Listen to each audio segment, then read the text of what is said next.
ಬೆಳ್ತಂಗಡಿಯಲ್ಲಿ ದೊಡ್ಡ ಮಟ್ಟದ ಶಿಕ್ಷಣ ಕ್ರಾಂತಿ ಆಗಿದೆ. ಶಿಕ್ಷಣ ಕ್ರಾಂತಿ ಹೇಗೆ ಅಂತ ಹೇಳಿದ್ರೆ ಈ ಹಳ್ಳಿಯಿಂದ ದಿಲ್ಲಿವರೆಗೆ ತಂದು ಇಡೀ ಕರ್ನಾಟಕದಲ್ಲಿ ಈಗ ಎಕ್ಸೆಲ್ ಕಾಲೇಜ್ ಅಂತ ಹೇಳಿದ್ರೆ ಎಲ್ರಿಗೂ ಗೊತ್ತಿದೆ. ಪ್ರತಿಯೊಬ್ಬರು ಕೂಡ ಪ್ರತಿಯೊಬ್ಬರ ಮನೆಯಲ್ಲೂ ಕೂಡ ಎಕ್ಸೆಲ್ ಕಾಲೇಜ್ ಬಗ್ಗೆ ಚರ್ಚೆ ಆಗುತ್ತೆ. ಪ್ರತಿಯೊಬ್ಬರು ಕೂಡ ನಮ್ಮ ಮಕ್ಕಳನ್ನ ಕೂಡ ಎಕ್ಸೆಲ್ ಕಾಲೇಜಿಗೆ ಸೇರಿಸಬೇಕು ಅನ್ನೋ ನಿಟ್ಟಿನಲ್ಲಿ ಪ್ಲಾನಿಂಗ್ ಎಲ್ಲ ಮಾಡ್ತಾ ಇರ್ತಾರೆ. ಅದಕ್ಕೆ ಕಾರಣ ಯಾರು ಅಂತ ಹೇಳಿದ್ರೆ ಈ ಶಿಕ್ಷಣ ಕ್ರಾಂತಿಯನ್ನು ಮಾಡಿದವರು ಯಾರು ಅಂತ ಹೇಳಿದ್ರೆ ಯುವ ನಾಯಕರು. ಎಲ್ರಿಗೂ ಗೊತ್ತಿದ ಹಾಗೆ ಈ ಭಾಗದ ಪ್ರತಿ ಮನೆಗೂ ತಲುಪಿರುವಂತಹ ವ್ಯಕ್ತಿ ಅದುವೇ ಸುಮಂತ್ ಕುಮಾರ್ ಜೈನ್ ಅವರು ನಮ್ಮ ಜೊತೆಗಿದ್ದಾರೆ. ಅವ್ರ ಜೊತೆಗೆ ಎಕ್ಸೆಲ್ ಕಟ್ಟಿರುವಂತಹ ವಿಚಾರಗಳನ್ನು ಕೇಳೋಣ. ಇರುವಂತಹ ಸವಾಲುಗಳು, ಕಷ್ಟಗಳು, ಸಮಸ್ಯೆಗಳು, ಅದ್ರ ಜೊತೆಗೆ ಯಶೋಗಾಥೆಯನ್ನು ಕೇಳುವಂತ ಪ್ರಯತ್ನವನ್ನು ಮಾಡೋಣ. ದೊಡ್ಡ ಮಹಾಸಾಧಕ ನಮ್ಮ ಜೊತೆಗಿದ್ದಾರೆ. ಸರ್ ನಮಸ್ತೆ. ನಮಸ್ಕಾರ. ನಮಸ್ತೆ. ನಮಸ್ತೆ. ಎಷ್ಟು ಪ್ರೌಡ್ ಫೀಲ್ ಆಗ್ತಾ ಇದೆ ಅಂತ ಹೇಳಿದ್ರೆ ನಾನು ಬೆಳ್ತಂಗಡಿಯವನಾಗಿ ಬೇರೆ ಕಡೆಗಳೆಲ್ಲ ಎಕ್ಸೆಲ್ ಕಾಲೇಜಿನ ಬಗ್ಗೆ ಮಾತಾಡುವಂತ ಸಂದರ್ಭದಲ್ಲಿ ಎಂತ ವ್ಯಕ್ತಿ ನಮ್ಮ ಜೊತೆಗಿದ್ದಾರೆ, ನಮ್ಮ ಊರಿನಲ್ಲಿದ್ದಾರೆ, ಇಂಥ ಮಹಾಸಾಧಕ ನಮ್ಮ ಜೊತೆ ಆಗಿದ್ದಾರೆ, ನಮ್ಮ ಊರಿನಲ್ಲಿದ್ದಾರೆ ಅಂತ ನಮ್ಗೆ ಅನ್ಸುತ್ತೆ. ಹೇಗೆ ಸರ್ ಈ ಸಾಧನೆ ಹೇಗಾಯ್ತು ಎನ್ನುವಂತ ಒಂದು ಮಾಹಿತಿಯನ್ನು ನಮ್ಮ ವೀಕ್ಷಕರಿಗೆ ಕೇಳಬಹುದು. ಎಲ್ರಿಗೂ ನಮಸ್ಕಾರ. ಸಾಧನೆ ಅಂತ ಹೇಳಿಲ್ಲ ಅಥವಾ ಇನ್ನು ಇಲ್ಲಿಗೆ ನಿಂತ ನೀರು ಅಂತ ಅಲ್ಲ, ಇನ್ನೂ ಕೂಡ ನಾವು ಮಾಡ್ಲಿಕ್ಕೆ ತುಂಬಾ ಇದೆ.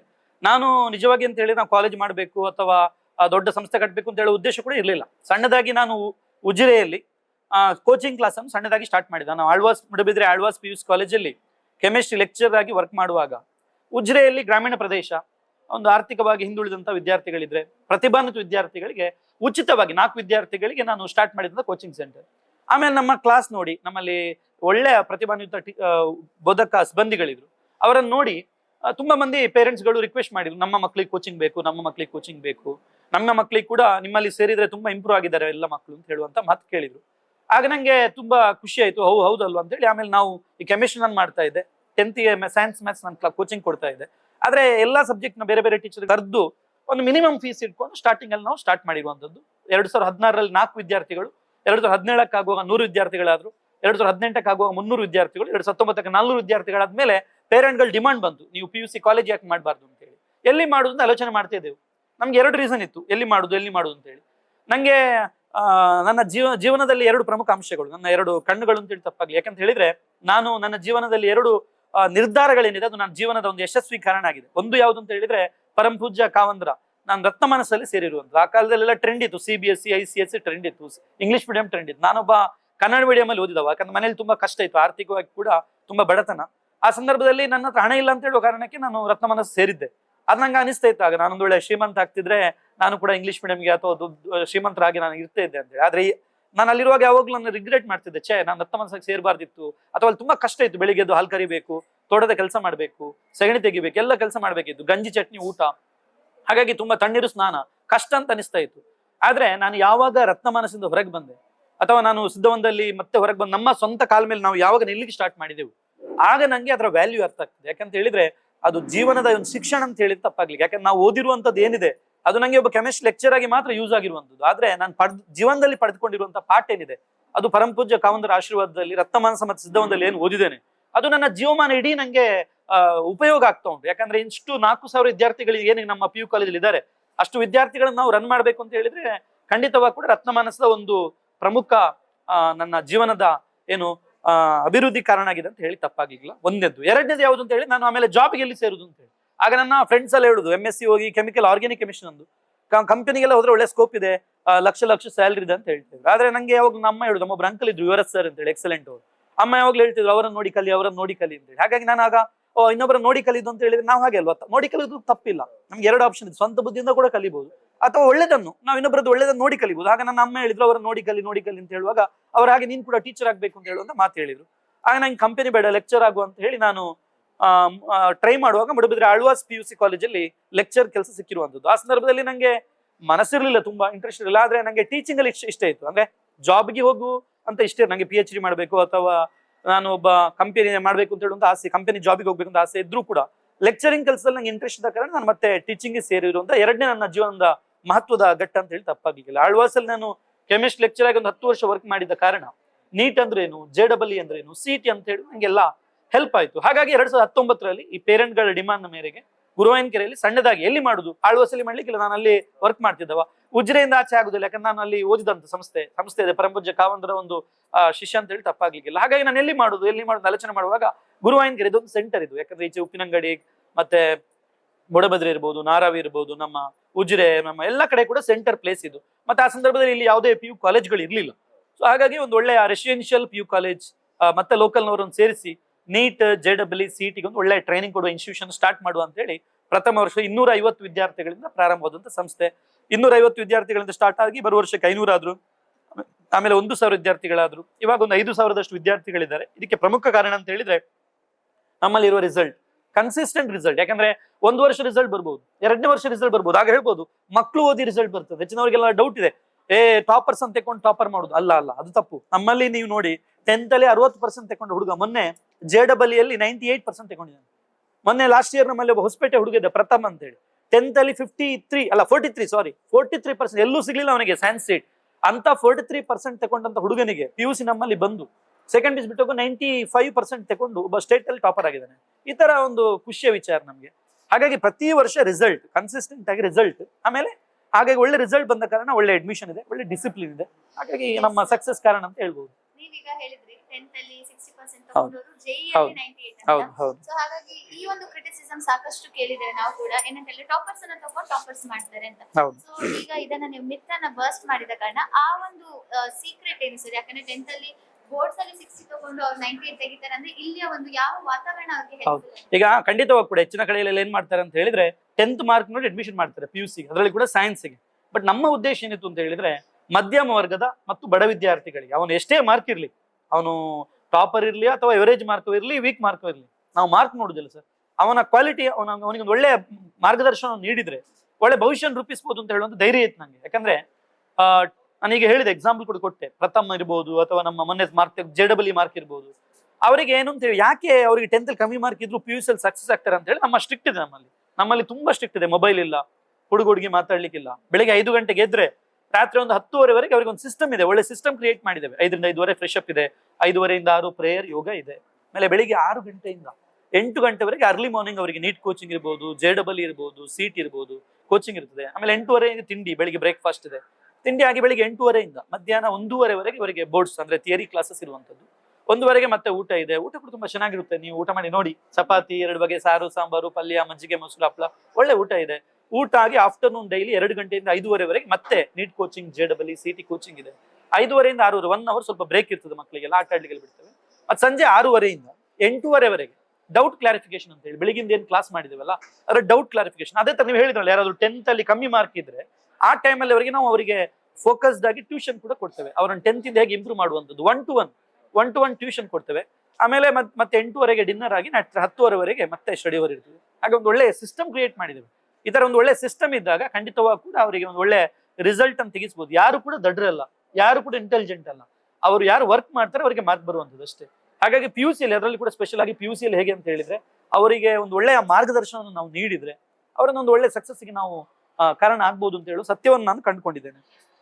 ಈಗ ಸಾಕಷ್ಟು ಇಂಟರ್ವ್ಯೂಸ್ ಅಲ್ಲಿ, ಸಾಕಷ್ಟು ಪಬ್ಲಿಕ್ ಸ್ಪೀಚಸ್ ಅಲ್ಲಿ ನಿಮ್ಮ ಕಾಲೇಜ್ ಬಗ್ಗೆ ಎಲ್ಲ ತಿಳ್ಕೊಂಡಿದ್ದೀವಿ. ಆದ್ರೆ ಜನರಿಗೆ ತುಂಬಾ ಕ್ಯೂರಿಯಾಸಿಟಿ ಇರುವಂತದ್ದು ಸುಮನ್ ಸರ್ ನ ಪರ್ಸನಲ್ ಲೈಫ್ ಬಗ್ಗೆ ಸಾಕಷ್ಟು ಜನಕ್ಕೆ ಕ್ಯೂರಿಯಾಸಿಟಿ ಇದೆ. ಸೊ ಕೆಲವೊಂದಷ್ಟು ಕ್ವೆಶ್ಚನ್ಸ್ ಅನ್ನ ಕೇಳ್ತೇನೆ ನಿಮ್ಮ ಪರ್ಸನಲ್ ಲೈಫ್ ಬಗ್ಗೆ, ನಿಮ್ಮ ಸ್ವಂತ ಇಂಟ್ರೆಸ್ಟ್ ಬಗ್ಗೆ. ಸೊ ನಾವು ಕೇಳ್ಪಟ್ಟಿದ್ದೇವೆ ನಿಮ್ಗೆ ಈ ಕಾಲೇಜ್ ಲೆಕ್ಚರಿಂಗ್ ಅದೆಲ್ಲ ಬಿಟ್ಟು ಬೇರೆ ಒಂದಷ್ಟು ಇಂಟ್ರೆಸ್ಟ್ ಗಳಿದ್ದಾವೆ, ಅಗ್ರಿಕಲ್ಚರ್ ಇಂಟ್ರೆಸ್ಟ್ ಇದೆ ಅಂತ. ಹೌದು, ಅಗ್ರಿಕಲ್ಚರ್ ನಾನು ರತ್ನಮಾನಸಲ್ಲಿ ಓದಿದವಲ್ಲ, ಹಾಗಾಗಿ ನಮ್ಗೆ ಎಲ್ಲ ಸೆಕೆಂಡ್ ಡಿಗ್ರಿ ಗೊತ್ತಿದೆ, ತೋಟದ ಕೆಲಸ ಮಾಡ್ಲಿಕ್ಕೆ ಗೊತ್ತಿದೆ, ಹಾಲ್ ಕರಳಿ ಗೊತ್ತಿದೆ, ಈಗಲೂ ಕೂಡ ನಂಗೆ ಫುಡ್ ಅಡಿಗೆ ಮಾಡ್ಲಿಕ್ಕೆ ಗೊತ್ತಿದೆ, ಎಲ್ಲ ಕೂಡ ಗೊತ್ತಿದೆ. ಹಾಗಾಗಿ ಅಗ್ರಿಕಲ್ಚರ್ ಮನೆಯಲ್ಲಿ ನಾವೊಂದು ಅಡಿಕೆ ಎಲ್ಲ ಇದೆ, ಒಂದು 5,000ದಷ್ಟು ಅಡಿಕೆ ಗಿಡ ಎಲ್ಲ ನಾವೇ ಮಾಡಿರುವಂತದ್ದು. ಅಪ್ಪ ಅಮ್ಮ ಎಲ್ಲ ಇದ್ದಾರೆ, ಒಟ್ಟಿಗೆ ನೋಡ್ಕೊಳ್ತಾ ಇದ್ದಾರೆ. ಎಸ್, ನಿಮ್ಗೆ ಅಡಿಗೆ ಮಾಡ್ಲಿಕ್ಕೆ ಗೊತ್ತಿದೆ, ಎಲ್ಲ ಮನೆ ಕೆಲಸ ಎಲ್ಲ ಗೊತ್ತಿದೆ ಅಂತ ಹೇಳುವಾಗ ಇಲ್ಲಿ ಇರುವ ಹುಡುಗಿಯರಿಗೆ ಒಂದು ಡೌಟ್ ಬರ್ತಾ ಇದೆ, ಸರ್ ಯಾಕೆ ಮದುವೆ ಆಗಿಲ್ಲ, ನಿಮ್ಮ ಮದುವೆ ಯಾವಾಗ ಅಂತ. ನಾವು ಮದುವೆ ಬಗ್ಗೆ ಆಲೋಚನೆ ಮಾಡ್ಲಿಲ್ಲ. ನಮ್ದೇನಿದ್ರು ಕೂಡ ನಮ್ಮ ವಿದ್ಯಾರ್ಥಿಗಳ ಅಭಿವೃದ್ಧಿ ಬಗ್ಗೆ ನಾವು ಆಲೋಚನೆ ಮಾಡಿದವರು. ಹಾಗಾಗಿ ಮದುವೆ ಬಗ್ಗೆ ಆಲೋಚನೆ ಮಾಡ್ಲಿಕ್ಕೆ ಟೈಮೇ ಸಿಕ್ಲಿಲ್ಲ ನಮ್ಗೆ. ದೇಶದಲ್ಲಿ ಬಾರಿ ಸಕ್ಸಸ್ ಆದ ರತನ್ ಟಾಟಾ ಅವರೆಲ್ಲ ಕೂಡ ಮದುವೆ ಆಗಿದ್ದಾರೆ. ಅದೇ ಸಾಲಿಗೆ ಇಲ್ಲ ಹಾಗೆಂತ ಇಲ್ಲ. ನಮ್ಮ ಕೆಲಸಗಳೆಲ್ಲ ಇನ್ನೂ ಬಾಕಿ ಇದೆ, ಇನ್ನೂ ಅಚೀವ್ ಮಾಡ್ಲಿಕ್ಕೆ ಒಂದು ಮೆಡಿಕಲ್ ಆಪ್ಷನ್ ಕೊಟ್ರೆ ಲೆಕ್ಚರ್ ಆರ್ ಚೇರ್ಮನ್ ಅಂತ ಯಾವ ಲೈಫ್ ಅನ್ನು ಚೂಸ್ ಮಾಡ್ತೀರಾ? ಲೆಕ್ಚರ್. ಹೌದು, once A lecture always A lecture. ಹೌದು. ಓಕೆ, ಸೊ ಹಾಗೆ ಇವತ್ತು ನಿಮ್ಗೆ ಒಂದು ನಿಮ್ಮ ಹಳೆಯ ಯಾರಾದ್ರೂ ಫ್ರೆಂಡ್ ಸಿಕ್ಕಿದ್ರೆ ನೀವು ಅವರೊಟ್ಟಿಗೆ 1 ಡೇ ಸ್ಪೆಂಡ್ ಮಾಡ್ಬೇಕಂತ ಹೇಳಿದ್ರೆ ಯಾವ ಒಂದು ಮೆಮರಿಯನ್ನ ರಿಕ್ರಿಯೇಟ್ ಮಾಡ್ಲಿಕ್ಕೆ ಇಷ್ಟಪಡ್ತೀರಾ? ಅದು ತುಂಬಾ ಮೆಮೊರೀಸ್ಗಳಿದೆ. ಸ್ಕೂಲ್ ಡೇಸ್ ಅಲ್ಲಿ ಇದೆ, ರತ್ನಮಾನಸ ಹಾಸ್ಟೆಲ್ಗಳಲ್ಲಿದೆ, ಸಿದ್ದವನ ಹಾಸ್ಟೆಲ್ಗಳಿದೆ, ತುಂಬಾ ಮೆಮರಿಗಳಿದೆ. ಅದು ವಾಪಸ್ ಬರ್ಲಿಕ್ಕೆ ಆಗುದಿಲ್ಲ, ಏನು ಮಾಡ್ಲಿಕ್ಕೆ ಆಗುದಿಲ್ಲ. ಸೊ ಮೆಮರೀಸ್ ಇದೆ ಅಂತ ಹೇಳೋದು ಗೊತ್ತಾಯ್ತು. ಸ್ವಲ್ಪ ಬ್ಯಾಕ್ ಗ್ರೌಂಡ್ ಚೆಕ್ ಅಲ್ಲಿ ಗೊತ್ತಾಗಿದೆ ಸರ್, ನೀವು ತುಂಬಾ ಜೋರ್ ಇದ್ರಂತೆ ಕಾಲೇಜ್ ಡೇಸ್ ಅಲ್ಲೆಲ್ಲ. ಸೊ ಹಾಗೇನಿಲ್ಲ. ನಾವು ಕಾಲೇಜಲ್ಲಿ ಸ್ಟೂಡೆಂಟ್ ಯೂನಿಯನ್ ಮೆಂಬರ್ ಆಗಿದ್ದೆವು. ಲೀಡರ್ಶಿಪ್ ಅಂತ ಹೇಳುವಂಥದ್ದು ನಾವು ಅವಾಗಲೇ ನಾವು ನಮ್ಮ ಒಂದು ಬ್ಲಡ್ ಅಲ್ಲೇ ಇದೆ. ಯಾಕಂದ್ರೆ ಲೀಡರ್ ಅಂತ ಹೇಳುವಂಥದ್ದು ಹೇಗೆ ಅಂತ ಹೇಳಿದ್ರೆ ಲೀಡರ್ಶಿಪ್ ಅಂತ ನಾನು ಯಾವಾಗ ನಮ್ಮ ಎಂಪ್ಲಾಯೀಸ್ಗಳು ಏನು ಹೇಳ್ತೇವೆ ಅಂತ ಹೇಳಿದ್ರೆ ಎಂಪ್ಲಾಯಿ ಯಾವ ತರ ಥಿಂಕ್ ಮಾಡ್ಬೇಕು ಅಂತ ಹೇಳಿದ್ರೆ ನಮ್ಮಲ್ಲಿರುವವರು ಚೇರ್ಮನ್ ತರ ಥಿಂಕ್ ಮಾಡ್ಬೇಕು. ಎಂಪ್ಲಾಯ್ ಆದವ್ರು ಯಾವ ತರ ಥಿಂಕ್ ಮಾಡ್ಬೇಕು, ಚೇರ್ಮನ್ ರೀತಿ ಥಿಂಕ್ ಮಾಡ್ಬೇಕು. ಚೇರ್ಮನ್ ಆದವ್ರು ನಾನು ಯಾವ ತರ ಥಿಂಕ್ ಮಾಡ್ಬೇಕು ಅಂತ ಹೇಳಿದ್ರೆ ಎಂಪ್ಲಾಯೀಸ್ ರೀತಿ ಥಿಂಕ್ ಮಾಡ್ಬೇಕು. ನಾನು ಎಂಪ್ಲಾಯೀಸ್ ಮೆಂಟಾಲಿಟಿ ಯಾವ ತರ ಇರ್ತದೆ, ಅವರು ಯಾವ ರೀತಿ ಥಿಂಕ್ ಮಾಡ್ತಾರೆ ನಾನು ಥಿಂಕ್ ಮಾಡ್ಬೇಕು. ನಮ್ಮಲ್ಲಿರುವ ಯಾರು ಉದ್ಯೋಗಿಗಳಿದ್ದಾರೆ, ಬೋಧಕ ಹಾಗೂ ಬೋಧಕೇತರ ಸಿಬ್ಬಂದಿಗಳಿದ್ದಾರೆ, ಅವ್ರು ಯಾವ ತರ ಥಿಂಕ್ ಮಾಡ್ಬೇಕು ಅಂತ ಹೇಳಿದ್ರೆ ಚೇರ್ಮನ್ ಆಗಿ ನೀವು ಚೇರ್ಮನ್ ಅಂದ್ರೆ ಯಾವ ತರ ಮಾಡ್ತೀರಿ ಆ ತರ ಥಿಂಕ್ ಮಾಡ್ಬೇಕು. ಅವಾಗ ಮಾತ್ರ ಒಂದು ಸಂಸ್ಥೆ ಸಕ್ಸಸ್ ಆಗ್ಲಿಕ್ಕೆ ಕಾರಣ ಅಂತ ಹೇಳಿಕ್ಕೆ ತುಂಬಾ ಖುಷಿ ಆಗ್ತದೆ. ಇವತ್ತು ನಿಮ್ಮ ಸಂಸ್ಥೆ ಸಕ್ಸಸ್ ಆಗಿದೆ, ಆದ್ರೆ ಅದರ ಜೊತೆಗೆ ಮಕ್ಕಳಿಗೆ ತುಂಬಾ ಸ್ಟ್ರಿಕ್ಟ್ ಮಾಡ್ತೀರಾ ಅಂತ ಎಕ್ಸೆಲ್ ಅಲ್ಲಿ. ಸೊ ನೀವೇನಾದ್ರೂ ಸ್ಟೂಡೆಂಟ್ ಆಗಿದ್ದಾಗ ಈ ರೀತಿ ಸ್ಟ್ರಿಕ್ಟ್ ಅಲ್ಲ, ನಾನು ಸ್ಟೂಡೆಂಟ್ ಆಗಿದ್ದಾಗ ಇದು ಈ ಸ್ಟ್ರಿಕ್ಟ್ ಏನ್ ಲೆಕ್ಕ ಇಲ್ಲ. ಯಾಕಂದ್ರೆ ನಾನು ರತ್ನ ಮನಸ್ಸಲ್ಲಿ ಓದಿದವ. ಅಲ್ಲಿ ಬೆಳಿಗ್ಗೆ ಎದ್ದು ಹಾಲು ಕರೆದು ತೋಟ ಕೆಲಸ ಮಾಡಿ ಸೆಗಣಿ ತೆಗೆದು ಹೋಗ್ಬೇಕಿತ್ತು. ಭಯಂಕರ ಸ್ಟ್ರಿಕ್ಟ್ ಇತ್ತು ಅಲ್ಲಿ. ಅವಾಗ ಇದು ಅಲ್ಲಿಯ 50% ಕೂಡ ಸ್ಟ್ರಿಕ್ಟ್ ಅಂತ ಹೇಳಿಕ್ಕೆ ಸಾಧ್ಯ ಇಲ್ಲ. ಆದ್ರೆ ಈಗಿನ ಮಕ್ಕಳಿಗೆ ಏನಾಗಿದೆ ಅಂತ ಹೇಳಿ ಈಗ ಜೆನ್ಸಿ ಏನು ಯಾವ್ದು ಜೆನ್ಸಿಯ ಮಕ್ಕಳಿರೋದು, ಅವರಿಗೆ ನಮ್ಗೆ ಇದು ಸ್ಟ್ರಿಕ್ಟ್ ಅನಿಸ್ಬೋದು. ಯಾಕಂದ್ರೆ ಕಾಲ ಬದಲಾದಾಗೆ ಪರಿಸ್ಥಿತಿ ಕೂಡ ಬದಲಾಗ್ತಾ ಹೋಗ್ತದೆ. ಈಗ ಒಬ್ಬ ಮಕ್ಳು ಇಬ್ರು ಮಕ್ಳು ಇರುವಂತದ್ದು, ಹಾಗಾಗಿ ಅಪ್ಪ ಅಮ್ಮ ತುಂಬಾ ಪ್ರೀತಿಯಿಂದ ಸಾಕಿರ್ತಾರೆ. ಹಾಗಾಗಿ ಖಂಡಿತವಾಗಿ ಕೂಡ ಸ್ಟ್ರಿಕ್ಟ್ ಅಂತ ಹೇಳಿ ಅಲ್ಲ, ಅವರಿಗೆ ಸರಿದಾರಿ ತರುವಂಥದ್ದು ಅಷ್ಟೇ. ಸ್ಟ್ರಿಕ್ಟ್ ಅಂತ ಹೇಳಿ ಅವರಿಗೆ ಹೆದರಿಸ್ಕೊಂಡು ಆತರ ಭಾವನೆಗಳಿಲ್ಲ, ತಪ್ಪು ಭಾವನೆಗಳು ಬೇಡ. ನಾವು ಅವರನ್ನೊಂದು ಒಳ್ಳೆ ದಾರಿಯನ್ನು ತರಬೇಕು, ಭವಿಷ್ಯದೊಂದು ಒಂದು ಒಳ್ಳೆ ದೇಶದ ಪ್ರಜೆ ಆಗ್ಬೇಕು. ಯಾಕಂದ್ರೆ ನೋಡಿ, ನನ್ನ ಅಜ್ಜನ ಕಾಲದಲ್ಲಿ ಒಂದು ಮಾತಿತ್ತು, ಯಾವಾಗಲೂ ನಾನು ಸ್ಪೀಚಲ್ಲಿ ಕೂಡ ಹೇಳ್ತೇನೆ. ನನ್ನ ಅಜ್ಜ ಯಾವಾಗಲೂ ಹೇಳ್ತಿದ್ರು ಶ್ರೀಮಂತರು ಯಾರು ಅಂತ ಹೇಳಿ, ತುಂಬಾ ಆಸ್ತಿ ಇರೋರು ಶ್ರೀಮಂತರು, ಜಾಗ ಇರೋರು ಶ್ರೀಮಂತರು. ನನ್ನ ಅಜ್ಜನಿಗೆ 400 ಎಕರೆ ಜಾಗ ಇರ್ತದೆ, ಬೆಳ್ಳೂರು ಗುತ್ತಲಿದ್ರು. ಆದ್ರೆ ಅಜ್ಜನ ಅಪ್ಪನ ಕಾಲಕ್ಕೆ ಬರುವಾಗ ಡಿಕ್ಲರೇಷನ್ ಕಾನೂನು ಬಂತು. ನಾವೊಂದು ಸಣ್ಣ ಗುಡಿಸಲ್ಲಿ ಇರ್ಬೇಕಾಯ್ತು, ಎಲ್ಲ ಹಳೆಯ ಕಟ್ಟಲ್ಲಿ ಹೋಯ್ತಲ್ಲ ಜಾಗ ಎಲ್ಲ, ನಮ್ಗೆ ಏನೂ ಇಲ್ಲ, ಸಣ್ಣ ಒಂದ್ ಸೆನ್ಸ್ ಕೂಡ ಜಾಗ ಇರ್ಲಿಲ್ಲ. ಆಗ ನಾನು ಅಪ್ಪಾಜಿ ಹತ್ರ ಕೇಳ್ತಿದ್ದೆ, ಈಗ ಶ್ರೀಮಂತರು ಯಾರು ಅಂತ. ಆಗ ಅಪ್ಪಾಜಿ ಹೇಳುದು ಯಾವಾಗ, ಶ್ರೀಮಂತರು ಯಾರಂದ್ರೆ ತುಂಬಾ ಹಣ ಇರುವವರು ಶ್ರೀಮಂತರು. ಆಮೇಲೆ ನಾನು ಲೆಕ್ಚರ್ ಆದೆ, ನನ್ನ ಕಾಲ ಮೇಲೆ ನಾನು ನಿಂತ ಮೇಲೆ, ನನ್ನ ಸಂಸ್ಥೆಯನ್ನು ಕಟ್ಟಿದ ಮೇಲೆ ಒಂದು ವರ್ಷಕ್ಕೆ 1000 ವಿದ್ಯಾರ್ಥಿಗಳೊಟ್ಟಿಗೆ ಒಡನಾಟ ಇದೆ, ಆತ್ಮೀಯತೆ ಇದೆ. ಇದರಿಂದ ಕಂಡುಕೊಂಡದ್ದು ಸತ್ಯ ಯಾವುದು ಅಂತ ಹೇಳಿದ್ರೆ, ಯಾರು ನಿಜವಾದ ಶ್ರೀಮಂತರು ಅಂತ ಹೇಳಿದ್ರೆ ಒಳ್ಳೆಯ ಮಕ್ಕಳನ್ನು, ಒಳ್ಳೆಯ ವ್ಯಕ್ತಿತ್ವ, ಒಳ್ಳೆಯ ಕ್ಯಾರೆಕ್ಟರ್ ಹೊಂದಿರುವಂತ ಮಕ್ಕಳನ್ನು ನಾವು ಪಡೆದ್ರೆ ಅದಕ್ಕಿಂತ ದೊಡ್ಡ ಶ್ರೀಮಂತರ ಅಪ್ಪ ಅಮ್ಮ ಯಾರು ಇಲ್ಲ. ಹಾಗಾಗಿ ನೀವು ಅಪ್ಪ ಅಮ್ಮ ಶ್ರೀಮಂತರ ಅಪ್ಪ ಅಮ್ಮ ನನ್ನ ಪ್ರಕಾರ ಯಾರು ಅಂತ ಹೇಳಿದ್ರೆ ಒಳ್ಳೆಯ ವ್ಯಕ್ತಿತ್ವ, ಒಳ್ಳೆಯ ಕ್ಯಾರೆಕ್ಟರ್ ಹೊಂದಿರುವಂತ ಮಕ್ಕಳಿದ್ರೆ ಅಂತ ಅಪ್ಪ ಅಮ್ಮ ಯಾರಿದ್ದಾರೆ ಅವರೇ ಈ ಜಗತ್ತಿನಲ್ಲಿ ತುಂಬಾ ಶ್ರೀಮಂತರು ಅಂತ ಹೇಳಿಕ್ಕೆ ತುಂಬಾ ಖುಷಿ ಆಗ್ತಾ ಇದೆ. ಮಕ್ಕಳಾಟಿಗೆ ಅಂತ ಹೇಳುವಾಗ ಇರ್ತದಲ್ಲ, ಸಣ್ಣ ಸಣ್ಣ ಪುಟ್ಟದ್ದು ಮಾಡಿರ್ತೇವೆ. ಇಷ್ಟು ದೊಡ್ಡ ಸಂಸ್ಥೆ, ಹೌದು. ಈ ಸಂಸ್ಥೆಯನ್ನ ಕಟ್ಟಲಿಕ್ಕೆ ದೊಡ್ಡ ಸವಾಲುಗಳು, ಹೌದು ಹೌದು ಹೌದು ಕೆಲವೊಂದು ಆರೋಪಗಳು ಬಂದಿದೆ, ಹೌದು ಕೆಲವೊಂದು ಹಿಂದೆಯಿಂದ ಹೌದು ಹೌದು ಹೆಗ್ಗಳಿಕೆಗಳು ಬಂದಿದೆ. ಹೌದು. ಆ ಸಂದರ್ಭದಲ್ಲಿ ಏನ್ ಅನಿಸ್ತು ಅಂತ? ಅಲ್ಲ, ನಾವು ಖಂಡಿತವಾಗಿ ಕೂಡ ಸರ್ ನಾವು ಮಾಡುವಂತ ಕೆಲಸ ಪ್ರಾಮಾಣಿಕವಾಗಿ ಒಳ್ಳೇದಿರ್ಬೇಕು. ಯಾಕಂತ ಹೇಳಿ ನಮ್ಮ ಸಂಸ್ಥೆ ಇರ್ಬೋದು, ನಾವು ಮಾಡುವಂತ ಕೆಲಸ 4 ಮಂದಿ ಒಳ್ಳೇದಾಗ್ಬೇಕು. ಯಾವುದೇ ಇರ್ಬೋದು, ಈಗ ನಮ್ಮ ಕೆಲಸ ಅಂತಲ್ಲ, ಯಾರೇ ಕೆಲಸ ಇರ್ಬೋದು, ಒಳ್ಳೆ ಕೆಲಸವನ್ನು ಮಾಡುವಾಗ ಅಪವಾದಗಳು ಬಂದೇ ಬರ್ತದೆ, ಅಥವಾ ಅಪಪ್ರಚಾರಗಳು ಮಾಡುವವರು ಇರ್ತಾರೆ. ಆದ್ರೆ 99% ಜನಗಳೇನಿದ್ದಾರೆ ಅವ್ರು ನಮ್ಗೆ ಸಪೋರ್ಟ್ ಇದ್ದಾರೆ. 1% ಜನಗಳಿಗೆ ಏನು ಮಾಡ್ಲಿಕ್ಕೆ ಆಗುದಿಲ್ಲ. ಅಂತವ್ರ ಬಗ್ಗೆ ನಾವು ತಲೆ ಕೆಡಿಸ್ಕೊಡುವಂತ ವ್ಯಕ್ತಿತ್ವೇ ನಮ್ದಲ್ಲ. ನಾವ್ ಏನಿದ್ರು ಕೂಡ ನಮ್ಮ ಕೆಲಸವನ್ನು ನಾವು ಪ್ರಾಮಾಣಿಕವಾಗಿ ಮಾಡುವಂತ. ನಮ್ಮ ಉದ್ದೇಶ ಏನು ಅಂತ ಹೇಳಿದ್ರೆ, ನಮ್ಮಲ್ಲಿ 2 ವರ್ಷ ಸೇರಿ ಪೇರೆಂಟ್ಸ್ಗಳು ಯಾವ ಉದ್ದೇಶ ಸೇರಿಸಿರ್ತಾರೆ, ನಮ್ಮ ಮಗ ಒಂದು ಡಾಕ್ಟರ್ ಆಗ್ಬೇಕು, ಇಂಜಿನಿಯರ್ ಆಗ್ಬೇಕು, ಅಥವಾ ಒಂದು ಒಳ್ಳೆ ದೇಶದ ಪ್ರಜೆ ಆಗ್ಬೇಕು, ನಮ್ಗೊಂದು ಆಸ್ತಿ ಆಗ್ಬೇಕು ಅಂತ ಹೇಳುವಂತ ಏನು ಆಸೆಯಿಂದ ಸೇರ್ತಾರೆ, ಅಂತ ಆಸೆಯನ್ನು ಈಡೇರಿಸುವಂತ ಒಂದೇ ಒಂದು ಪ್ರಾಮಾಣಿಕ ಪ್ರಯತ್ನ ಬಿಟ್ರೆ, ಆ ಪ್ರಯತ್ನವನ್ನು ನಾವು ಪ್ರಾಮಾಣಿಕವಾಗಿ ಮಾಡಿದಾಗ, ಅಥವಾ ನಾವು ಮಕ್ಕಳಲ್ಲಿ ಯಾವಾಗ ನಾವು ದೇವರನ್ನು ನೋಡ್ತೇವೆ, ಆಗ ದೇವರು ನಮ್ಗೆ ಆಟೋಮೆಟಿಕ್ ಆಗಿ ಯಾವುದೇ ಕಷ್ಟವನ್ನು ಹೋರಾಟ ಮಾಡುವಂತ ಶಕ್ತಿಯನ್ನು ಕೊಡ್ತಾರೆ. ಕಷ್ಟಗಳು ಬರುವಂತದ್ದು ಸಹಜ, ಆದ್ರೆ ಅದರಿಂದ ನಾವು ಕುಗ್ಬಾರ್ದು.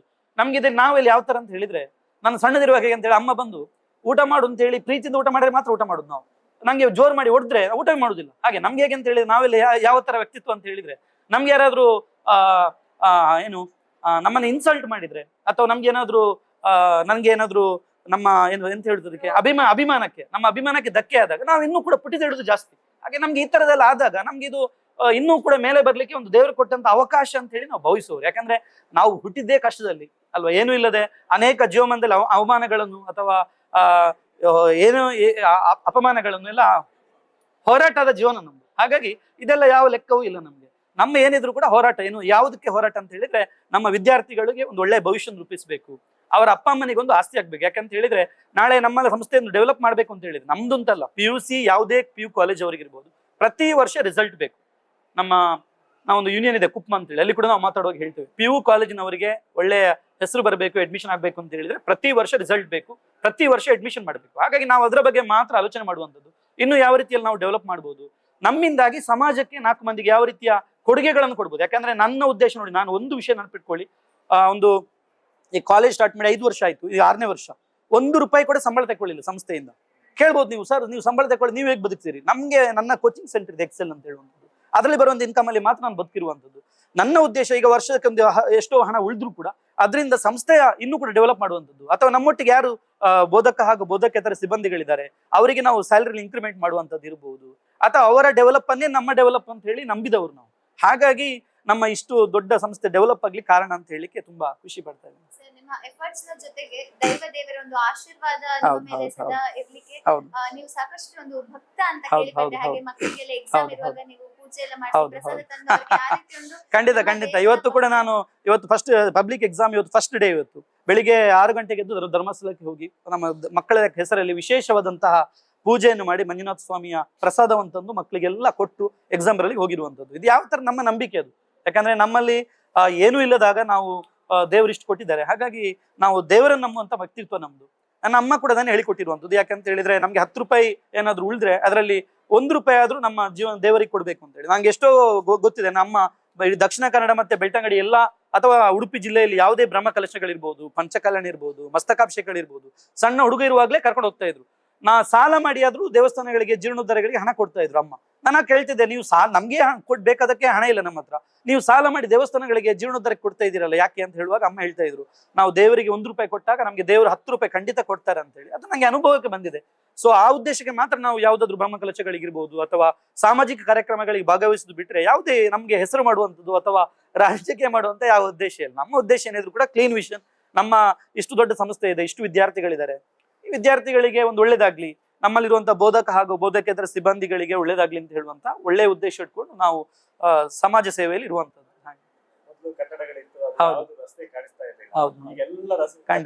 ಹೌದು ರೋಡ್ ಅಗಲ ಆಗಿದೆ.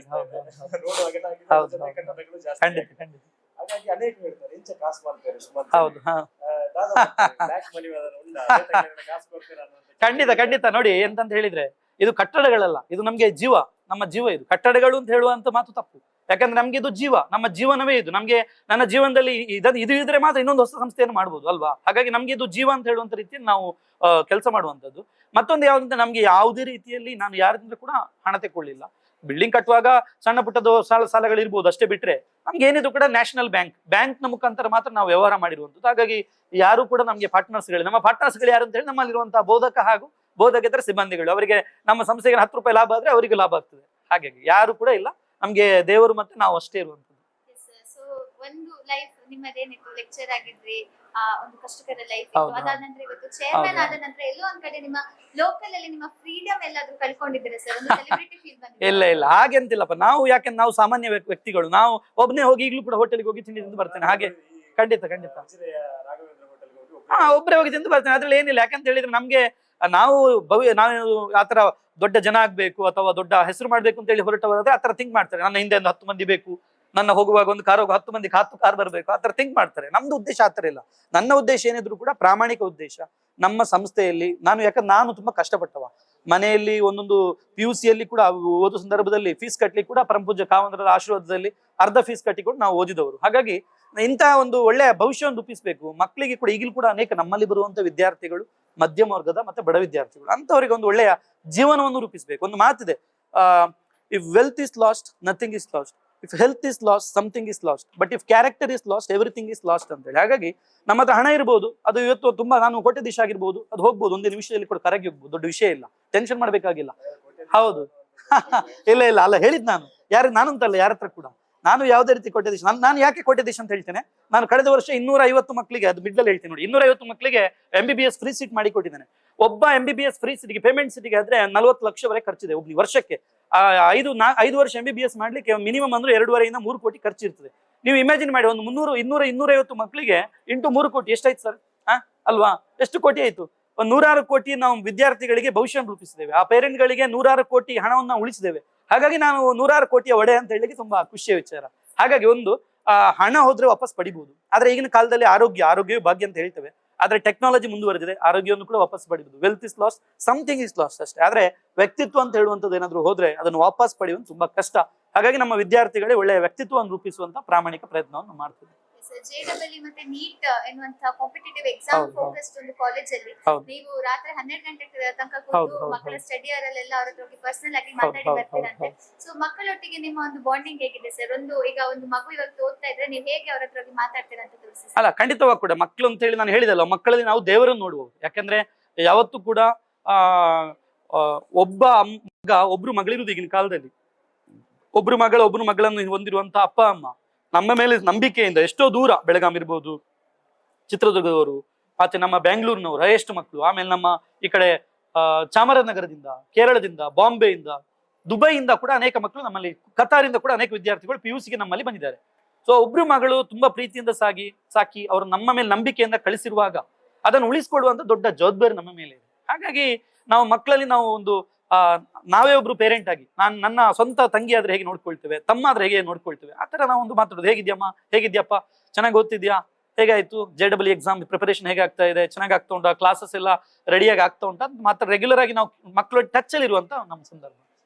ನಾನು ಪ್ರಶ್ನೆ ಕೇಳಬೇಕು, ಇದನ್ನ ಆರಂಭದಲ್ಲೇ ಕೇಳಬೇಕಿತ್ತು. ಎಕ್ಸೆಲ್ ಅನ್ನುವಂತ ಹೆಸರು ಈಗ ಇಡೀ ಕರ್ನಾಟಕ ಹೌದು, ಮೂಲೆ ಹೌದು, ಮೂಲೆಯಲ್ಲಿ ಹೌದು. ಕೇಳಿಬರ್ತಾ ಇದೆ. ಹೇಗೆ ಈ ಹೆಸರು ನಿಮ್ಮ ಎಕ್ಸೆಲ್ ಅಂದ್ರೆ ಮೀನಿಂಗ್ ಏನಪ್ಪಾ? ಉತ್ಕೃಷ್ಟ ಅಂತ ಮೀನಿಂಗ್. ಕರೆಕ್ಟ್ ಅಲ್ಲ ಸರ್? ಉತ್ಕೃಷ್ಟ. ಹಾಗಾಗಿ ಎಕ್ಸೆಲ್ ಅಂತ ಹೇಳುವಂಥದ್ದು ಒಂದು ನೀಟ್ ಮತ್ತೆ JEE ಗೆ ಒಂದು ಉತ್ಕೃಷ್ಟವಾದಂತ ಸಂಸ್ಥೆ ನಮ್ದು. ಯಾಕಂದ್ರೆ ಒಬ್ಬ ಡಾಕ್ಟರ್ ಆಗ್ಬೇಕು, ಇಂಜಿನಿಯರ್ ಆಗ್ಬೇಕು ಅಂತ ಹೇಳಿದ್ರೆ ಅವ್ನು ಎಷ್ಟೇ ಇಂಟೆಲಿಜೆಂಟ್ ಇರ್ಲಿ, ಅವ PUC ಅಲ್ಲಿ 2 ವರ್ಷ ಅವನಿಗೆ ಒಳ್ಳೆ ಟ್ರೈನಿಂಗ್ ಬೇಕಾಗ್ತದೆ. ಮೆಡಿಕಲ್ ಹೋಗ್ಬೇಕು ಅಂತ ಹೇಳಿದ್ರೆ ನೀಟ್ ಕ್ರ್ಯಾಕ್ ಮಾಡ್ಲೇಬೇಕು, national eligibility come entrance test. ಈ ನೀಟ್ ಎಕ್ಸಾಮ್ ಅಲ್ಲಿ ಒಳ್ಳೆ ಕ್ರ್ಯಾಕ್ ಮಾಡಿದಾಗ ಅವನಿಗೆ ಮೆಡಿಕಲ್ಗೆ ಫ್ರೀ ಸೀಟ್ ಸಿಗ್ತದೆ. ಇಲ್ಲದಿದ್ರೆ ಪೇಮೆಂಟ್ ಸೀಟ್ ಅಂದ್ರೆ ಕೋಟಿಗಟ್ಟಲೆ ಆಗ್ತದೆ. ನಮ್ಮಂತ ಮಧ್ಯಮ ವರ್ಗದವರು ಸ್ವಲ್ಪ ಕಷ್ಟದ ವಿಚಾರ. ಅದೇ ತರ ಇಂಜಿನಿಯರಿಂಗ್ ಹೋಗ್ಬೇಕಂದ್ರೆ JEE ಅಥವಾ CET, joint entrance exam, common entrance test ಅಂತ ಹೇಳಿದೆ. ಅದರಲ್ಲಿ ಕೂಡ ಒಳ್ಳೆ ರ್ಯಾಂಕ್ ಬಂದಾಗ ಅವರಿಗೆ ಫೀಸ್ ತುಂಬಾ ಕಮ್ಮಿ ಇದೆ. ಇಲ್ಲಾಂದ್ರೆ ಪೇಮೆಂಟ್ ಸೀಟ್ ಅಂದ್ರೆ ಲಕ್ಷಗಟ್ಟಲೆ ಕಟ್ಟಬೇಕಾಗ್ತದೆ. ಸೊ ಹಾಗಾಗಿ ನಾವು ಒಂದು ಉತ್ಕೃಷ್ಟ ಸಂಸ್ಥೆಯನ್ನು ಕಟ್ಟಬೇಕು ಅಂತ ಹೇಳೋ ಉದ್ದೇಶಕ್ಕೆ ನಾವು ಎಕ್ಸೆಲ್ ಅಂತ ಹೇಳಿ ಹೆಸರಿಟ್ಟಿರುವಂತ. ಸರ್ ನಿಮ್ಮ ಈ ಒಂದು ಕಾಲೇಜಲ್ಲಿ ಇವತ್ತು 10th ಆದ ನಂತರ ಹೌದು, ಹೌದು. 99% ಮೇಲೆ ಹೌದು, ತೆಗೆದವರು ಹೌದು. ಅವ್ರಿಗೆಲ್ಲ ಸಾಕಷ್ಟು ನಿಮ್ಮ ಖಂಡಿತ ಈ ಖಂಡಿತ foundation ಹೌದು ಅಲ್ಲಿ ಮೇಡಮ್, ಹೌದು. ಅದು ಹೇಳಿಕೆ ಉಳಿದೋಯ್ತು. ಎಕ್ಸೆಲ್ ಬೆಳಕು ಅಂತ ಹೇಳುವಂತ ಕಾರ್ಯಕ್ರಮ ಇದೆ, ಒಳ್ಳೆ ಕಾರ್ಯಕ್ರಮ. ಉಚಿತವಾದ ಶಿಕ್ಷಣ ಎಕ್ಸೆಲ್ ಬೆಳಕು ಮುಖಾಂತರ ಪ್ರತಿಭಾನ್ವಿತ ಬಡ ವಿದ್ಯಾರ್ಥಿಗಳಿಗೆ 10th ಅಲ್ಲಿ ಸ್ಟೇಟ್ ಬೋರ್ಡ್ ಆಗಿದ್ರೆ 98 ಎಬೋ ತೆಗೆದಿರಬೇಕು. CBSE ಅಥವಾ ICSE ಬೋರ್ಡ್ ಆಗಿದ್ರೆ ಅವರಿಗೆ 95 ಎಬೋ ತೆಗೆದವರಿಗೆ ಉಚಿತವಾದಂತಹ ಶಿಕ್ಷಣವನ್ನು ನಾವು ಕೊಡ್ತಾ ಇದ್ದೇವೆ. ಅವರಿಗೆ ಎಜುಕೇಶನ್ 2 ವರ್ಷ ಎಜುಕೇಶನ್, ಅದು ಕೂಡ ಥಿಯರಿ ಎಜುಕೇಶನ್ ಕಂಪ್ಲೀಟ್ ಆಗಿ ಉಚಿತವಾಗಿ ನಾವು ಕೊಡುವಂಥದ್ದು. ಹಾಗಾಗಿ ನಿಮ್ಮ ಯಾರಾದ್ರೂ ಪರಿಚಯದ ಓದಿದ್ರೆ ಅವ್ರಿಗೆ ಗೊತ್ತಿರ್ತದೆ ನಮ್ಮ. Yes, sir. ಹಾ, ಈ ವರ್ಷ ಅಂದ್ರೆ ಇಷ್ಟು ವರ್ಷ ನೀವು ಶಿಕ್ಷಣ ಕ್ರಾಂತಿಯನ್ನ ಮಾಡಿದ್ರು, ಹೌದು ಸರ್. ಏನು ಸಕ್ಸಸ್ ಸ್ಟೋರಿ ಅಂತ ಹೇಳೋದು ಎಕ್ಸೆಲ್ ಇದು? ಯಾವ ರೀತಿಯಾಗಿ ವಿದ್ಯಾರ್ಥಿಗಳನ್ನ ಉತ್ತಮ ಫಲಿತಾಂಶ ಕೊಟ್ಟು ಕಳಿಸಿದ್ದೀರಿ? ಖಂಡಿತ ಅದು ಹೇಳಿದೆ ಅಲ್ವ ನಾನು. ನಮ್ಮ ಉದ್ದೇಶ ಏನು ಅಂತ ಹೇಳಿ, ನಮ್ಮ ಅಪ್ಪ ಅಮ್ಮನಿಗೆ ಏನು ಮಾತು ಕೊಡ್ತೀವಿ ಅದನ್ನು ಈಡೇರಿಸಬೇಕು ಅಂತ ಹೇಳುವಂತ ಪ್ರಾಮಾಣಿಕ ಉದ್ದೇಶ. ಆ ಉದ್ದೇಶಕ್ಕೆ ನಾವು ಪ್ರತಿ ವರ್ಷ ಕಷ್ಟಪಡ್ತೇವೆ, ಹಾಗಾಗಿ ಒಳ್ಳೆ ರಿಸಲ್ಟ್ ಬರ್ತದೆ, ಹಾಗಾಗಿ ಒಳ್ಳೆ ಹೆಸರು ಮಾಡ್ತೇವೆ. ಏನೆಲ್ಲ ಸಾಧನೆ ಮಾಡಿದ್ದಾರೆ ಮಕ್ಕಳು? ಈಗ ನಮ್ಮ ರಿಸಲ್ಟ್ ಬಗ್ಗೆ ನಾವು ಹೇಳ್ಬೇಕು ಅಂತ ಹೇಳಿದ್ರೆ, ನಮ್ಮಲ್ಲಿ ಕಳೆದ ವರ್ಷ ಪ್ರಜ್ವಲ್ ಅಂತ ಹೇಳಿ ಹುಡುಗ ಇದೆ, ನೀಟಲ್ಲಿ 720ಕ್ಕೆ 710 ಮಾರ್ಕ್ ತಗೊಂಡಿದ್ದಾನೆ. ಈಗ ನೀಟ್ ಅಂತ ಹೇಳುವಂತ ತುಂಬಾ ಟಫ್ ಎಕ್ಸಾಮ್, ಗೊತ್ತಿರ್ಬೋದು. MBBS ಮಾಡ್ಬೇಕಂದ್ರೆ ಮೊದಲೆಲ್ಲ ರಾಜಸ್ಥಾನ ಮತ್ತೆ ಆಂಧ್ರದವರು ಮಾತ್ರ ಕ್ರ್ಯಾಕ್ ಮಾಡ್ತಿದ್ರು ಅಂತ ಹೇಳ್ತಾ ಇದ್ರು.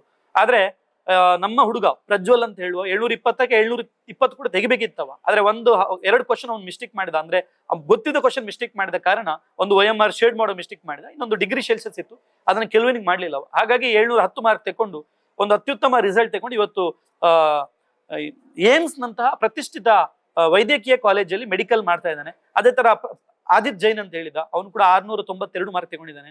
ಲಾಸ್ಟ್ ಇಯರ್ ನಮ್ಮಲ್ಲಿ ಪ್ರವಣ್ ಪಣ್ಣನ್ ಅಂತ ಹೇಳಿ ಜಿಪ್ಮರ್ ಅಲ್ಲಿ ಇದ್ದಾನೆ. ತುಂಬಾ ಮಕ್ಕಳು ಈಗ ಏಮ್ಸ್ಗೆ ಒಂದು 4 ಮಕ್ಕಳು ಏಮ್ಸ್ ಅಲ್ಲಿ ಇದ್ದಾರೆ, ಒಂದು 2 ಜಿಪ್ಮರ್ ಅಲ್ಲಿ ಇದ್ದಾರೆ. ಅಥವಾ ಕರ್ನಾಟಕದ ಯಾವುದೇ ಟಾಪ್ ಮೆಡಿಕಲ್ ಕಾಲೇಜ್, BMC ಇರ್ಬೋದು, MMC ಇರ್ಬೋದು, ಕಿಮ್ಸ್ ಹುಬ್ಬಳ್ಳಿ ಇರ್ಬೋದು, ಅಥವಾ ನಮ್ಮ ಶಿವಮೊಗ್ಗ ಶಿಮ್ಸ್ ಇರ್ಬೋದು, ಯಾವುದೇ ತೆಕ್ಕೊಳ್ಳಿ, ಅಲ್ಲಿ ಪ್ರತಿಭಾನ್ವಿತ ನಮ್ಮ ಯಾವುದೇ 10th ಮೆಡಿಕಲ್ ಕಾಲೇಜ್ಗೆ ಹೋದ್ರೆ ನಮ್ಮ ಎಕ್ಸೆಲ್ ನ ವಿದ್ಯಾರ್ಥಿಗಳು ಅಲ್ಲಿ ಓದ್ತಾ ಇದ್ದಾರೆ ಅಂತ ಹೇಳಿ ತುಂಬಾ ಖುಷಿ ಪಡ್ತೇವೆ. ಅದೇ ತರ IIT ಒಂದು 17 ವಿದ್ಯಾರ್ಥಿ ಕಳೆದ ವರ್ಷ IIT ಗೆ ಸೆಲೆಕ್ಟ್ ಆಗಿರುವಂತದ್ದು. ಈ ವರ್ಷ ಮೊನ್ನೆ ಬಂದಂತ JEE ರಿಸಲ್ಟ್ ಅಲ್ಲಿ ಕೂಡ ಹಾಗೆ 99.96 ತಗೊಂಡು ನಮ್ಗೆ ಒಂದು ಒಳ್ಳೆಯ ಹೆಸರನ್ನು ಪಡೆದುಕೊಂಡಿದ್ದೇನೆ ಹುಡುಗ. ಸರ್ PU ಕಾಲೇಜಸ್ ಅಲ್ಲಿ ಸ್ಟೂಡೆಂಟ್ಸ್ ಇರುವಾಗ, ಈಗ ನಾನು ಕೂಡ ಒಂದು PU ಮಾಡುವಾಗ ನಾವು ಕಾಲೇಜಿಗೆ ಬೈಗದ್ದೆ ಜಾಸ್ತಿ ಅಲ್ಲಿ. ಹಾಗೆ ಇವಾಗ ನಿಮ್ಗೆ ಇಲ್ಲಿರುವಂತ ಸ್ಟೂಡೆಂಟ್ಸ್ ಯಾರು ಬೈಯುವುದೆಲ್ಲ ನಿಮ್ಗೆ? ಅಲ್ಲ ಖಂಡಿತ. ನಾನು ಯಾವಾಗ್ಲೂ ನಮ್ಮ ವಿದ್ಯಾರ್ಥಿಗಳು ಹೇಳ್ತೇವೆ, ನೀವು ಇಲ್ಲಿರುವಾಗ ನಮ್ಗೆ ಬೈರಿ, ಡ್ಯಾಶ್ ಅಂತ ಬೈರಿ, ಬೇಜಾರಿಲ್ಲ. ಆದ್ರೆ ಸೆಕೆಂಡ್ PUC ಆಗಿ ಹೋದ್ಮೇಲೆ ನಮ್ಮ ಕಾಲೇಜನ್ನು ನೀವು ಪ್ರತಿದಿನ ನೆನಪು ಮಾಡ್ಕೊಳ್ಬೇಕು. ಯಾಕಂದ್ರೆ ನಾನು ಕೂಡ ಅದೇ ಮಾಡಿದ್ದು. ರತ್ನಮಾನಸ ಸಿದ್ಧವನದಲ್ಲಿ ಓದುವಾಗ ಅಲ್ಲಿಗೆ ಬೈತಾ ಇದ್ದೆ. ಆದ್ರೆ ಯಾವಾಗ ನಾವು ಅಲ್ಲಿಂದ ಹೊರಗೆ ಬಂದಿದ್ದೇವೆ ಅಲ್ವಾ, ಆವಾಗ ನಾವು ಅದನ್ನು ಆ ಸಂಸ್ಥೆಯನ್ನು ದಿನ ನೆನಪು ಮಾಡ್ಕೊಳ್ತೀವಿ. ನಾವು ಇವತ್ತು ಪರಮಪೂಜ್ಯ ಕಾವಂತರ ಫೋಟೋವನ್ನು ನಮ್ಮ ಎಲ್ಲಾ ಸಂಸ್ಥೆಯಲ್ಲಿ ಕೂಡ ಇಟ್ಟಿದ್ದೇವೆ. ಯಾಕಂತ ಹೇಳಿದ್ರೆ ನಮ್ಮ ಜೀವನವನ್ನು ಅವರು ಬೆಳಗಿಸಿದವರು. ಅಂತಹ ಒಂದು ಭಾವನೆ ಬರಬೇಕು. ನಮ್ಮ ವಿದ್ಯಾರ್ಥಿಗಳಿಗೆ ಕೂಡ ಹೇಳುವುದಷ್ಟೇ, ಇಲ್ಲಿರುವಾಗ ಅವ್ರಿಗೆ ಕಷ್ಟ ಆಗ್ಬೋದು, 2 ವರ್ಷ ನಮ್ಗೆ ಬೈಬೋದು. ನಾನು ಹೇಳ್ತೇನೆ, ಅವಾಗ ಮಕ್ಳು ತಮಾಷೆ ಮಾಡೋದು, ಈಗ ನೀವು ಹೇಳಿ ಸುಮನ್ ಸರಿ ಬೇಕಾದ್ರೆ ಡ್ಯಾಶ್ ಬೈರಿ, ಸೆಕೆಂಡ್ PUC ಆಗಿ ಹೋದ್ಮೇಲೆ ಅನೇಕ ವಿದ್ಯಾರ್ಥಿಗಳು ನಮಗೆ ಫೋನ್ ಮಾಡಿ ಇನ್ಸ್ಟಾಗ್ರಾಮ್ ಅಲ್ಲಿ ವಾಟ್ಸಪ್ ಅಲ್ಲಿ ಮೆಸೇಜ್ಗಳನ್ನು ಮಾಡಿ ಹೇಳ್ತಾರೆ, ಸರ್ 2 ವರ್ಷ ನಿಮ್ಮಲ್ಲಿ ಇದ್ದದ್ದು ನಮ್ಮ ಜೀವನದ ಒಂದು ಟರ್ನಿಂಗ್ ಪಾಯಿಂಟ್ ಅಂತ ಅನೇಕ ವಿದ್ಯಾರ್ಥಿಗಳು ಹೇಳಿರುವಂತದ್ದು ಏನಿದೆ ಅದು ನಮಗೆ ಸಾರ್ಥಕತೆ ಭಾವನೆ. ಹಾಗಾಗಿ ಇಲ್ಲಿರುವಾಗ ಏನ್ ಬೇಕಾದ್ರೆ ಬೈಲಿ, ಯಾಕಂದ್ರೆ ಇಲ್ಲಿರುವಾಗ ಹೊಗಳಿ ಹೋದ್ಮೇಲೆ ದೂರದಲ್ಲ, ಇಲ್ಲಿರುವಾಗ ನಮ್ಗೆ ಬೈರಿ, ಯಾಕಂದ್ರೆ ನಮ್ಮಲ್ಲಿ ಸ್ಟ್ರಿಕ್ಟ್ ಇದೆ, ಜೋರ್ ಮಾಡ್ತೇವೆ, ಓದಿಸ್ತೇವೆ. ಅದು ಯಾವಾಗ್ಲೂ ಹಾಗೆ. ನಾವು ಮನೇಲಿದ್ದಾಗ ಅಪ್ಪ ಅಮ್ಮನ ವ್ಯಾಲಿ ಗೊತ್ತಾಗುದಿಲ್ಲ, ನಾವು ಯಾವಾಗ ಅಲ್ಲಿಂದ ಹೊರಗೆ ಬರ್ತೇವೆ, ಅಪ್ಪ ಅಮ್ಮನ ಬಿಟ್ಟು ಹೊರಗೆ ಬರ್ತೇವೆ, ಆಗ ಅಪ್ಪ ಅಮ್ಮನ ವ್ಯಾಲಿ ಗೊತ್ತಾಗುವುದು. ಹಾಗೆ ಇಲ್ಲಿ ಹಾಸ್ಟೆಲ್ ಅಲ್ಲಿ ಇದ್ದಾಗ ಹಾಸ್ಟೆಲ್ನ ವ್ಯಾಲಿ ಗೊತ್ತಾಗುದಿಲ್ಲ ಮಕ್ಕಳಿಗೆ. ಯಾವಾಗ ಈ ಹಾಸ್ಟೆಲ್ ಹೊರಗೆ ಬರ್ತಾರೆ ಅವಾಗ ನಮ್ಮ ಹಾಸ್ಟೆಲ್ ಮತ್ತೆ ಈ ಎಕ್ಸೆಲ್ PU ಕಾಲೇಜಿನ ಮಹತ್ವವನ್ನು ಅವರು ಅರಿತುಕೊಳ್ತಾರೆ. ಸುಮಂತ್ ಅವರು ಸಾಮಾನ್ಯರಾಗಿರ್ತಾರೆ. ಹೌದು ಹೌದು ಹೌದು. ಬೆಂಬಲಿಗರು ಇರದೇ ಕಾರಣಕ್ಕೋಸ್ಕರ ನಿಮ್ಮನ್ನ ಟಾರ್ಗೆಟ್ ಮಾಡ್ತಾರೆ ತುಂಬಾ ವಿಷಯಗಳಲ್ಲಿ ಅಂತ ಅಲ್ಲ, ನಾನೇನು ಹೇಳುದು ಅಂತ ಹೇಳಿದ್ರೆ, ನಾವು ಯಾವುದೇ ರಾಜಕೀಯ ವ್ಯಕ್ತಿಗಳಲ್ಲ, ನಾವು ಯಾವುದೇ ರೀತಿಯಲ್ಲಿ ಕೂಡ ಹೆಸರು ಮಾಡ್ಬೇಕು ಅಂತ ಹೇಳಿ ಹೋದವರಲ್ಲ. ಆದ್ರೆ ಏನಾಗ್ತದೆ ಅಂತ ಹೇಳಿದ್ರೆ, ನಾವು ಒಳ್ಳೆ ಕೆಲಸವನ್ನು ಮಾಡುವಾಗ ಕೆಲವರಿಗೆ ಇರ್ತದೆ, ನಾನು ಕೂಡ ಮಾಡ್ಬೇಕಿತ್ತು, ನಾನು ಮಾಡುವ ಪ್ಲೇಸ್ ಇನ್ನೊಬ್ಬ ಸುಮಂತಿಗೆ ಗುರೇನ್ಕೆರೆಯಲ್ಲಿ ಬಂದು ಹೊಸ್ತು ಬಂದು ಮಾಡಿದ್ದೇನೆ ಹೇಳುವಂತ ಭಾವನೆ ಬರ್ಬೋದು ಕೆಲವು ವ್ಯಕ್ತಿಗಳಿಗೆ. ಯಾಕಂದ್ರೆ ಈಗ ನಂಗೆ ಕೂಡ ಇರ್ತದೆ ಮೆಡಿಕಲ್ ಕಾಲೇಜ್ ಮಾಡ್ಬೇಕು ಅಂತ ಹೇಳಿ, ಆಗ ಯಾರೋ ಮಿಡ್ಲ್ ಇನ್ನೊಬ್ಬ ಬಂದು ಮಾಡಿದ ನಂಗೆ ಅನಿಸ್ಬೋದು, ನಾನ್ ಮಾಡ್ಬೇಕಿದ್ದನ್ನು ಅವನ್ ಮಾಡಿದ ಅಂತ ಹೇಳಿ. ಆ ತರ ಆಗಿರುವಂತ ಚಾನ್ಸಸ್ಗಳಿದೆ. ಯಾಕಂತ ಹೇಳಿದ್ರೆ ಗುರೇನ್ಕೆರೆಯಲ್ಲಿ PU ಕಾಲೇಜ್ ನಾನ್ ಮಾಡ್ಬೇಕು ಅಂತ ಹೇಳುವಂತ ಭಾವನೆಯಲ್ಲಿ ಕೆಲವರು ಇದ್ರೇನೋ. ಈಗ ನಾನು ಮಾಡಿ ದೇವರದಿಂದ ಇಷ್ಟು ಒಳ್ಳೆ ಸಕ್ಸಸ್ ಆದ ಕಾರಣ ಇನ್ನೊಂದು ಅವಕಾಶಗಳು ಅವರಿಗೇನೋ ಅನ್ಸಿರ್ಬೋದು, ಇನ್ನು ಗುರೇನ್ಕೆರೆಯಲ್ಲಿ ಇನ್ನೊಂದು PU ಕಾಲೇಜ್ ಮಾಡಿದ್ರೆ ನಾವು ಅಷ್ಟು ಸುಮಂತನ ಕಾಲೇಜ್ ಆಲ್ರೆಡಿ ಇದ್ದ ಕಾರಣ ಆ ಲೆವೆಲ್ಗೆ ಹೋಗೋದು ಕಷ್ಟ ಅಂತ ಹೇಳೋ ಭಾವನೆಯಿಂದ ನಮ್ಗೆ ತೊಂದರೆ ಕೊಟ್ಟಿರ್ಬೋದು. ಅದು ಹೇಳಲಿಕ್ಕೆ ಆಗುದಿಲ್ಲ, ಅದು ಏನು ಮಾಡ್ಲಿಕ್ಕೆ ಆಗುದಿಲ್ಲ. ಆದ್ರೆ ನಮ್ಗೆ ನಾನು ಹೇಳಿದಲ್ಲ, ನಾವು ಯಾವ ತರ ವ್ಯಕ್ತಿಗಳು ಅಂತ ಹೇಳಿದ್ರೆ, ನಮ್ಗೆ ನಾನು ನನ್ನಷ್ಟಕ್ಕೆ ಬಿಟ್ಟು ನಾನು ಸುಮ್ಮನೆ ಇರ್ತೇನೆ. ನಾನು ಗ್ಯಾರಂಟಿ ಇಷ್ಟು ದೊಡ್ಡ ಸಂಸ್ಥೆ ಕಟ್ತಾ ಇರಲಿಲ್ಲ, ಸಣ್ಣದಾಗಿ ಒಂದು 200 ವಿದ್ಯಾರ್ಥಿಗಳಿಗೆ ಮಾತ್ರ ಇರ್ತಿದ್ನೇನು. ಈ ಸಮಸ್ಯೆಗಳು ಅಥವಾ ಈ ಚಾಲೆಂಜ್ಗಳು ಅಥವಾ ಈ ಅಪಮಾನಗಳು ಈ ಅವಮಾನಗಳು ಬಂದಾಗ ನಾವು ಪುಟಿದೇಳುದು ಜಾಸ್ತಿ. ನಮ್ಗೆ ಅದೇನ್ ಹೇಳ್ತಾರೆ, ಮಲ್ಪೊಡು ದಾದ್ದಾಂಡ್ಲ ಒಂದು ಮಲ್ಪೊಡು ತೂಕ ಅಂತ ಹೇಳುವಂತ ಒಂದು ಭಾವನೆ ನಮ್ಗೆ. ಹಾಗಾಗಿ ಖಂಡಿತ ಖಂಡಿತ ಈಗ ನಮ್ಗೆ ಯಾರ ಮೇಲೂ ವ್ಯಕ್ತಿಗವಾಗಿ ಕೋಪಗಳಿಲ್ಲ, ನಾವು ಎಲ್ಲರನ್ನು ಪ್ರೀತಿಸುವವರು. ಯಾಕಂದ್ರೆ ನಾವು ಎಲ್ಲರಲ್ಲಿ ಕೂಡ ದೇವರನ್ನು ನೋಡುವವರು ನಾವೆಲ್ಲ. ಹಾಗಾಗಿ ಎಲ್ರಿಗೂ ಒಳ್ಳೇದಾಗ್ಬೇಕು ಅಂತ ಹೇಳಿ ಬಯಸುವವರು. ಕೆಲವರಿಗೆ ಇರ್ತದೆ ನಾನ್ ಮಾಡ್ಬೇಕಾದ್ರೆ ಇನ್ನೊಬ್ಬ ಮಾಡಿದ ಅಂತ ಹೇಳುವಂತ ಭಾವನೆಗಳು ಇರಬಹುದು, ಏನು ಮಾಡ್ಲಿಕ್ಕೆ ಆಗುದಿಲ್ಲ. ಸರ್, ಈಗ ನೀವು ಮಾಡದಿರುವಂತ ಕೆಲವೊಂದಷ್ಟು ಅಪವಾದಗಳು ನಿಮ್ಮ ಮೇಲೆ ಬಂದಾಗ ಅದನ್ನ ನೀವು ಯಾವ ರೀತಿ ತಗೊಳ್ತೀರಿ? ಯಾಕಂತ ಹೇಳಿದ್ರೆ ನಿಮ್ಮ ಒಂದು ವಿಷನ್ ಏನಿದೆ ಅದು ಕ್ಲಿಯರ್ ಇದೆ ಅಂತ ಎಲ್ಲರನ್ನು ಪ್ರೀತಿಸುವಂತ ಭಾವನೆ. ಖಂಡಿತ ಖಂಡಿತ.